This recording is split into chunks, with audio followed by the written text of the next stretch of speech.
Salut et bienvenue dans Libère ton Moxie, le podcast créatif où on s'efforce de dégommer le syndrome de l'imposture, un épisode à la fois. Je suis Amélie, stratégiste et designer de marque, accro au café, au bretzel et aux longues conversations autour d'une bière. Depuis plus d'1 an, j'accompagne les entrepreneureuses à construire une marque qui leur ressemble et à développer un business rentable et kiffant. S'il y a bien une expression dont j'ai horreur, c'est « ma petite entreprise ». Non, tu n'as pas une petite entreprise. Tu es à la tête d'un vrai business et tu as le droit de rêver en grand même si tu es seul à gérer ton entreprise. Alors si toi aussi tu as envie de vivre de tes passions et de te construire un business kiffant, rentable et qui fasse le bien autour de toi, bienvenue. Let's go libérer nos moxies ensemble.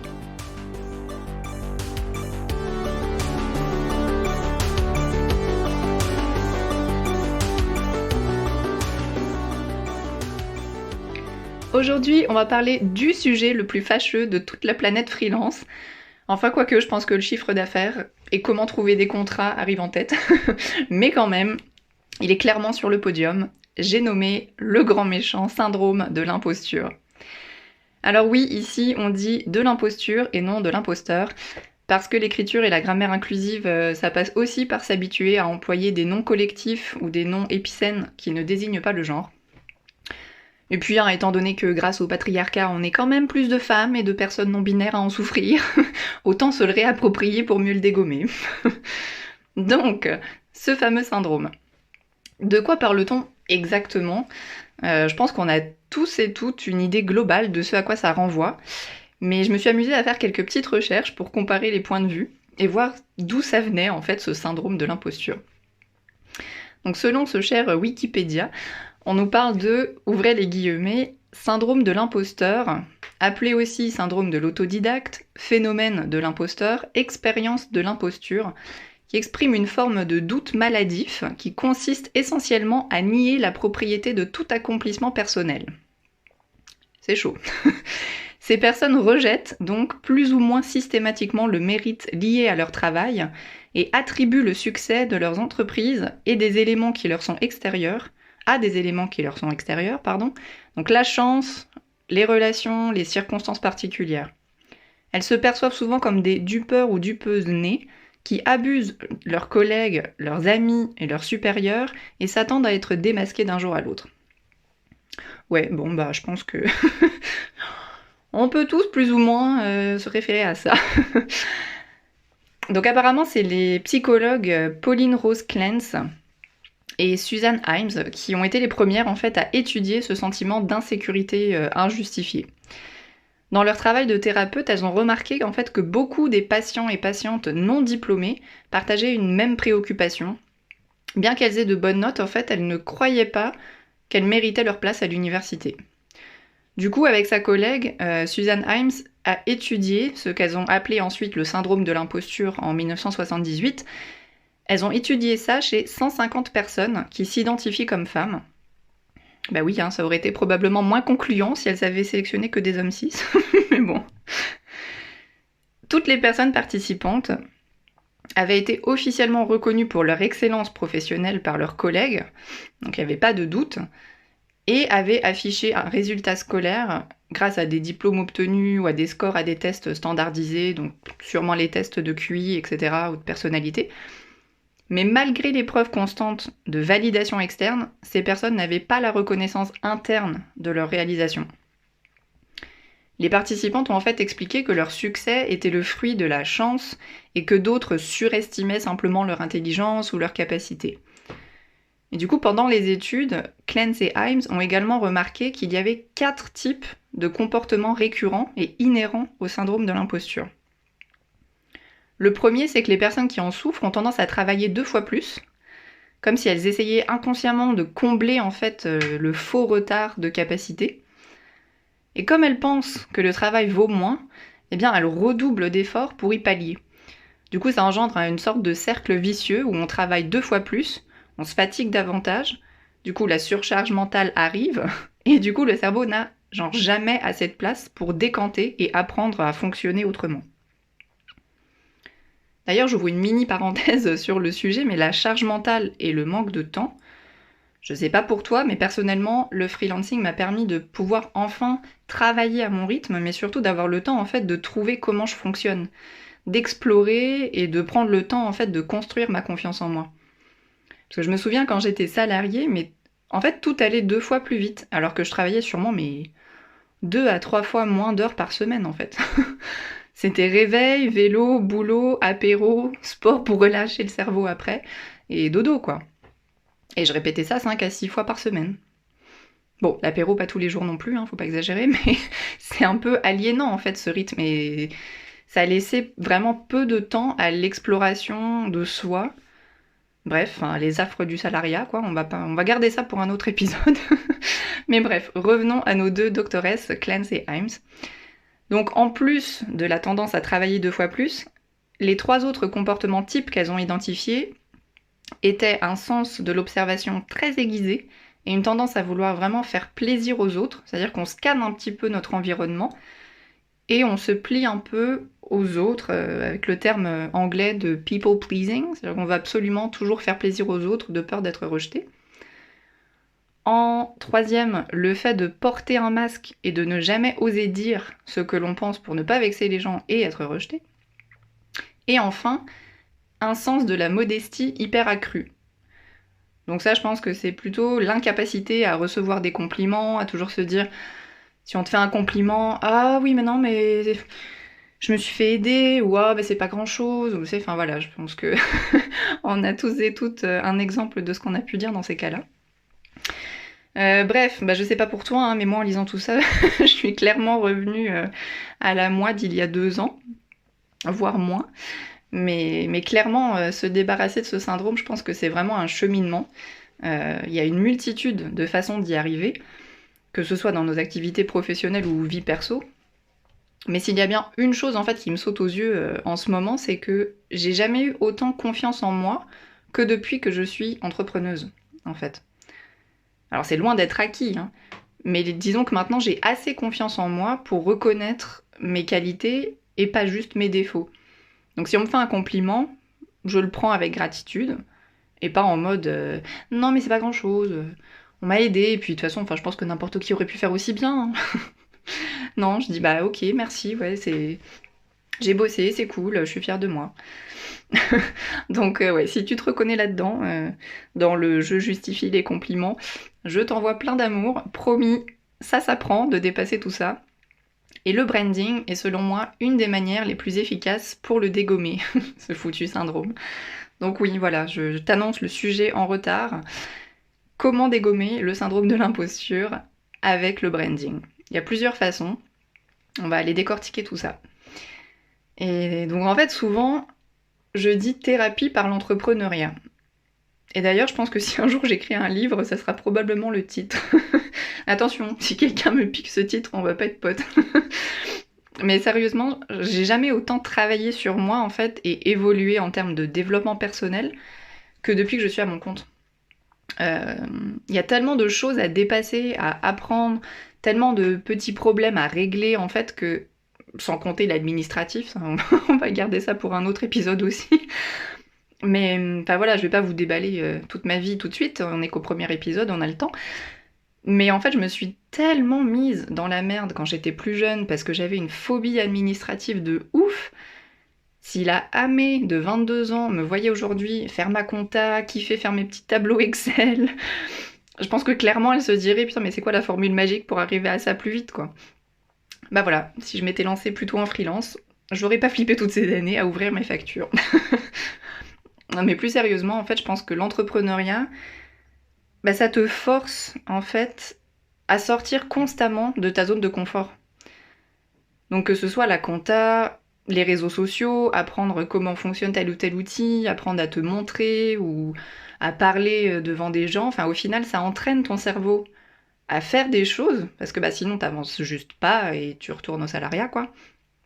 Et du coup ça force ton cerveau à se dire ok waouh, je flippais à mort de faire cet appel en visio avec ma cliente, mais je l'ai fait, je suis fière, et la terre s'est pas écroulée. Et donc au fur et à mesure ton cerveau s'habitue. Et franchement si on enlève l'anxiété générée par la peur du manque d'argent, être freelance, c'est un des meilleurs remèdes à l'anxiété, je pense. Parce que plus tu fais la chose qui te génère de l'anxiété, ben moins ça fera peur, pardon. Et plus tu auras confiance en toi en voyant que tu es capable de vaincre ça, en fait. Bah sérieux, moi j'étais la meuf flippée d'aller prendre le train seule quand j'avais 16 ans. Peut-être parce que j'ai grandi dans un village de campagne à une rue où il y avait plus de vaches que d'habitants. Je pense que ça aide pas pour le côté social et bain de foule. Mais bon, à genre 20 ans, en fait, je suis partie à Paris pour mes études et ça m'a complètement guérie de presque toute mon anxiété sociale. Alors au début c'était chaud, mais au final, ça m'a vraiment guérie. J'en suis partie après tellement de fois voyager seule sur un coup de tête avec mon sac à dos, parfois même sans savoir où j'allais dormir la veille. Donc vraiment, c'est en grande partie l'entraînement à faire les choses qui font peur, qui font qu'on a moins peur. Et je pense que l'entrepreneuriat, finalement, ça se résume un peu à ça. Je sais plus qui disait ça sur Instagram la semaine passée. Il me semble que c'était Antoine Gérard qui citait Florine Legros. Je suis plus sûre, donc mes excuses à cette personne si jamais je me trompe. Mais en gros, la personne résumait l'entrepreneuriat à tu te prends des sacs de merde, mais tu continues parce que tu kiffes les dégommer. Ou quelque chose comme ça. Alors c'est un petit peu pessimiste comme vision, mais on n'est pas si loin de la réalité. On passe notre temps en fait à régler des problèmes, à avoir peur d'y aller, mais à y aller quand même parce que voilà, on veut réaliser nos rêves. Et ça, c'est peu importe en fait le niveau dans lequel tu te situes en entrepreneuriat, que tu te lances ou que tu fasses déjà, je sais pas, 10 000 par mois. Il y a toujours en fait des paliers où tu vas avoir peur, où tu vas douter, où les doutes vont revenir, et le syndrome de l'imposture va être là, hey, coucou, je suis pas partie. Mais où tu y vas quand même, et en fait, on dépasse. Alors bon, pour un podcast sur le freelancing, clairement, je vous vends pas du rêve, là. Mais vous inquiétez pas, j'arrive à la partie cool. Et donc, accessoirement, au sujet évoqué tout à l'heure, j'aime bien, moi, les digressions à rallonge comme ça. Donc, en plus de l'entrepreneuriat dans son ensemble, pour moi, il y a surtout un aspect qui aide vraiment à dégommer le syndrome de l'imposture, et c'est le branding et le personal branding. Je différencie les deux, parce que déjà, c'est deux domaines différents, mais surtout parce que les bénéfices qu'on en retire à les travailler sont différents aussi, selon moi. Pour le branding, il s'agit surtout en fait de travailler la stratégie et l'image de ta marque. Oui, même si tu es à ton compte et que tu utilises ton nom et prénom et que tu fais pas 10 000 de chiffres d'affaires par mois, tu as quand même une marque. Et j'entends souvent en fait des gens faire la distinction entre les vraies marques et nous autres, les auto-entrepreneureuses. Alors oui, je comprends totalement d'où ça vient et ce qu'on entend par là, mais je trouve en fait que ça entretient une sorte de nivellement vers le bas qui fait que dans l'inconscient collectif, en fait, les auto-entrepreneurs et les freelances jouent petit. Genre, ah, t'es freelance, ça va, tu galères pas trop. Genre, ah, bah oui, t'as lancé ta petite marque, c'est cool. Putain, mais combien de fois j'ai entendu ça, en fait. Donc, oui, 1000 fois, oui, et malheureusement, oui, on passe souvent par la case où on galère, on va pas se mentir. Mais il y a aussi plein de freelances et d'auto-entrepreneureuses qui gagnent très bien leur vie, parfois en 1 an, 2 ans après s'être lancé. Enfin voilà, il n'y a pas besoin que ça prenne 10 ans. Et souvent, on gagne bien mieux nos vies qu'en salariat. Donc vraiment, j'ai envie qu'on apprenne ensemble à arrêter de jouer petit et de parler petit, en fait, parce que ça entretient une sorte d'inconscient collectif pas cool. Donc non, tu n'as pas une petite entreprise. Tu as un business, tu as ta marque ou ta marque personnelle si tu utilises ton nom. Et travailler son branding, en fait, ça va te permettre de gagner en confiance et en assurance. Oui, on y arrive. La meuf fait partie dans 1000 digressions, mais ça y est, on y arrive. Donc en fait, pour moi, ça tient en 2 mots. Positionnement et image. Je m'explique. Donc travailler ton branding, en fait, tu vas nécessairement devoir te poser ces 2 questions. 3 questions, en fait. Qui je suis et qui est mon entreprise? Qui je veux aider et à qui je veux parler? Ok, ça je l'inclus dans la deuxième. Et comment je veux les aider? Quelles émotions je veux véhiculer? Bon, ok, ça fait 5 questions en tout, mais bref. Et bien sûr, après, c'est se dire, mais comment développer une image de marque et un personal branding qui me permettent d'arriver à le faire? Et en fait, la meilleure façon de répondre à ces questions, c'est en gardant au centre de tout qui tu es toi. Et d'ailleurs, c'est pour ça aussi que je fais toujours passer des tests de personnalité à mes clients-clientes quand on travaille leur stratégie. Parfois, ça surprend, mais c'est pas juste parce que j'adore voir les résultats. C'est aussi et surtout Parce qu'en fait, ça révèle les traits de personnalité forts. Et c'est sur ceux-là, sur ces traits-là, qu'on va se baser en fait pour construire un branding qui soit aligné, comme on voit souvent. Donc, c'est pas juste un mot pour faire joli, c'est juste que si tu alignes ton branding sur tes traits de personnalité forts, ben, tout va être plus intuitif et tout va être plus facile. Et c'est ça la clé en fait, c'est travailler qui tu es, te connaître à fond, pour ensuite axer les valeurs et l'image de ton entreprise dessus. Donc du coup, si on se rappelle des comportements liés au syndrome de l'imposture, il y avait entre autres le fait de vivre en portant un masque, en n'osant pas vraiment être qui on est parce que on pense que c'est pas suffisant, on a peur de décevoir, on n'a pas assez confiance en nous pour oser exprimer nos opinions, etc. Donc, je te demande, quel meilleur moyen de vaincre ça que de passer des semaines, même juste une, à analyser qui on est vraiment au fond du fond, et en créant toute une image de marque basée sur ça par la suite. Genre, c'est le meilleur remède du monde. Donc, faut se rappeler aussi que le cerveau est un muscle. Donc, pour vaincre le syndrome de l'imposture, il faut l'entraîner, il faut le muscler, à penser autrement, à nous voir autrement. En plus, les créatifs et les créatives, on est 2 fois plus mal barrés à la base, parce que notre travail est directement issu de notre identité, en fait. Genre, si tu vends des téléphones et qu'on critique le téléphone, je sais pas, parce que le produit est pourri ou que t'as mal fait ta page de vente, bon bah à un moment, ok, c'est plutôt l'objet qui prend. Mais si tu peins une toile de ouf qui t'a pris 12 heures et dans laquelle t'as mis toutes les émotions de ton dernier voyage au Pérou, bon bah là clairement si on te dit ouais non c'est moche, ça pique un peu plus. Et je pense que c'est aussi pour ça, enfin je crois, que c'est un chouïa plus difficile de se lâcher la grappe au niveau confiance en soi quand on fait un métier créatif en fait. Faut vraiment arriver à se détacher du regard des autres, à porter comme un regard extérieur en fait sur nos créations, qui du coup deviennent aussi nos produits. Donc c'est là où c'est un peu compliqué pour nous. Donc clairement ça c'est un sujet qui pourrait être un épisode à lui tout seul, donc je vais pas partir dans cette parenthèse là, sinon on est parti pour 4 heures. Donc bon, le branding. Donc comme je disais, passer du temps à analyser qui tu es et ce que tu veux vraiment, c'est trouver en fait le moyen de transmettre dans ton image de marque tout ce que tu es, et c'est une des plus belles façons de tranquillement habituer ton cerveau à apprécier qui tu es et à apprécier être un peu plus mis en lumière en fait. Donc petit à petit, on s'habitue à mettre nos forces en valeur, à ce que les gens nous fassent des compliments ou à apprendre même nous-mêmes à les accepter en fait. Et le cerveau, ce qu'il entend au fur et à mesure, c'est ah ouais, ok, ouais, j'y arrive, j'en suis capable. Et statistiquement, c'est impossible que 10 personnes me fassent le même compliment sur une création et qu'elles soient toutes en train de mentir en fait. Il faudrait vraiment qu'il y ait un complot. Donc au fur et à mesure, même s'il y a un doute, on rationalise, on se dit non c'est pas possible, si 5 personnes m'ont dit que c'était cool, c'est que quand même ça doit pas être trop mal. Et donc le cerveau s'habitue à changer de perspective. Donc voilà, travailler ton branding, c'est aussi exprimer et affirmer tes valeurs, à être reconnu pour ces valeurs aussi par ton audience. Donc imaginons par exemple que toute ton enfance on t'ait dit t'es trop timide ou t'es trop bavard ou bavarde. Moi perso on me disait toujours sur mes bulletins de bonnes capacités mais trop rêveuse et toujours dans la lune. Non mais ok, à quel moment le fait d'être quelqu'un de rêveur et dans la lune, donc c'est-à-dire voilà, qui pense, qui voilà, à quel moment ça invalide ton intelligence en fait? Juste non, non, ça c'est les affres de l'éducation publique moderne, mais bon ça aussi on va le garder pour un autre épisode. Donc revenons à notre branding. Donc si toute ton enfance on t'a remontré un trait de caractère donné négativement, genre clairement en voulant te dire que tu pourrais être une meilleure personne si t'avais pas ce trait de caractère, ok?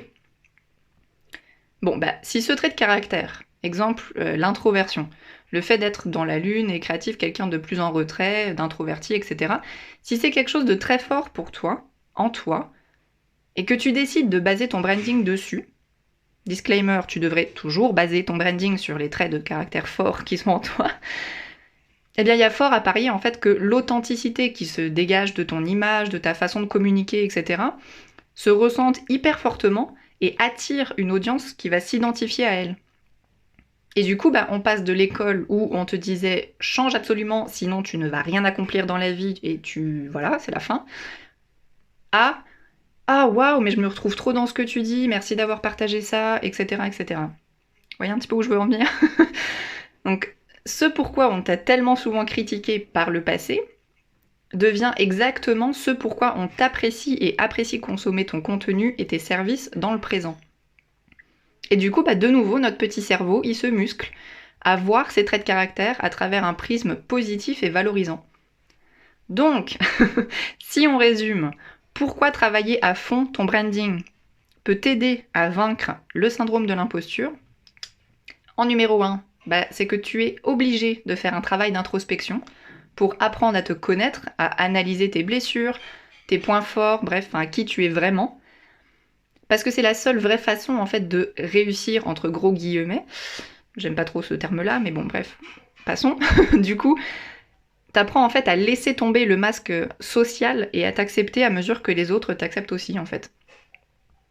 En numéro 2, c'est que en basant ton image de marque sur tes valeurs et ta personnalité, elles deviennent des atouts très forts en fait, là où avant, elles ont pu être assimilées à des défauts. Et du coup, ton cerveau apprend petit à petit à les aimer, à les respecter, et boum, gros boost de confiance en soi. Alors, ça vient pas du jour au lendemain, évidemment, ça serait trop facile, mais petit à petit, vraiment, ça change. Et enfin, à mesure que tu partages ton travail et que les gens te fassent des compliments dessus, parce que oui, les haters, ça existe, évidemment oui, et en plus, si t'as le malheur d'avoir des valeurs militantes, anti-patriarcales, etc., il y a des chances pour que tu te prennes un peu plus de sauts de merde que les autres sur Instagram ou d'autres plateformes. On va pas se mentir, autre sujet aussi, mais globalement, la sphère entrepreneuriale sur Instagram, parce que c'est celle que je connais, donc je vais parler de celle-là, généralement, c'est très bienveillant. Enfin, c'est soit bienveillant et les gens kiffent ce que tu fais et te le disent, soit elles n'aiment pas et elles passent juste leur chemin en fait. Donc il y a de très fortes chances pour que soit tu sois souvent complimenté si tu fais les choses avec authenticité, etc. Soit à ce que voilà, il y ait juste rien et je t'invite à continuer. Mais du coup, le cerveau s'habitue aussi à recevoir des compliments, à voir ce qu'on fait de façon positive en fait. D'où aussi l'importance de partager son travail. Si tu restes dans ton coin, il n'y a que la perspective de ton cerveau qui va pouvoir travailler. Donc, en gros, travailler son branding égale thérapie personnelle gratuite, ok? Bon, pas gratuite si tu engages quelqu'un pour le faire pour toi, on se comprend, mais voilà, perso, quand je me suis lancée en freelance, j'avais aucune stratégie, quoi. J'étais graphiste et designer UI UX pour personne et tout le monde à la fois, en fait. J'avais défini aucune image de marque. Enfin voilà, c'était un peu le bordel très très banal. Mais bon, voilà, faut se lancer à un moment donné, on itère et on améliore après. Et en fait, quand je me suis formée à la stratégie de marque et que j'ai compris le pouvoir du truc, ensuite je l'ai appliqué à ma propre marque. Et à partir de là, mais ça a tout changé. Et plus je partageais des choses en fait de façon authentique, plus je partageais mes valeurs, que j'osais parler de moi en fait. Alors pas nécessairement de ce que je mangeais midi, etc. Mais vraiment des valeurs, de mon expérience, de mon passé, etc. De pourquoi j'ai décidé de me lancer, bref, tu vois le topo. Plus j'avais des retours positifs et plus j'avais d'engagement aussi sur les réseaux. Donc en fait, en plus d'un gros boost de confiance en soi et très certainement de chiffre d'affaires, c'est en fait devenu même un plaisir de parler sur les réseaux, là où avant, en fait, je le voyais plus comme une autre tâche indispensable, donc je le fais, mais clairement ça me saoule. Voilà. Donc, vraiment, je pourrais parler de ce sujet pendant des heures, mais je pense que pour un premier épisode, on est pas mal. On aura tout le temps de parler du pouvoir du branding en long, en large et en travers. Mais voilà, je t'invite vraiment à prendre conscience que bosser ton branding, c'est pas juste faire un logo, définir des couleurs et 2-3 typos cool. C'est vraiment travailler toute la vision, la mission de ta marque, les valeurs fortes que tu veux faire passer et surtout qui tu es toi au fond et qu'est-ce que tu veux transmettre. Si tu fais ça, vraiment, il y a de très très très grandes chances pour que, ta confiance en toi soit boostée et en plus, que ton business vraiment en retire tous les bénéfices. Voilà. D'ailleurs, j'ai vraiment très envie d'inviter des entrepreneureuses pour qui le branding a vraiment aidé à prendre confiance et à combattre le syndrome de l'imposture. Donc, si tu te reconnais dans tout ça et que tu as envie de venir papoter avec moi ici, fais-moi signe. Je t'autorise officiellement à slider dans mes DM sur Instagram ou à m'envoyer un email, je mettrai l'adresse dans les notes de l'épisode. Donc voilà. Laisse-moi juste le temps de trouver comment on enregistre et on monte un podcast avec 2 pistes audio, et puis c'est bon. Bon voilà, je pense que voilà, c'est tout pour cet épisode. Je te laisse profiter de ton apéro, et je te souhaite une belle semaine pleine d'audace et de moxie.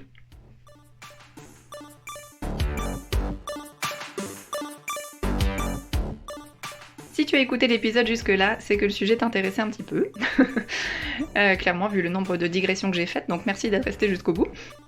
Si tu veux me soutenir, aider le podcast à prendre son envol ou contribuer à propager le message que le branding c'est hyper important, c'est très simple et c'est gratuit. Va sur ton application préférée et abonne-toi au podcast. Si tu veux, tu peux aussi me laisser des petites étoiles ou un commentaire, ça m'aidera beaucoup et ça me fera vraiment chaud au cœur.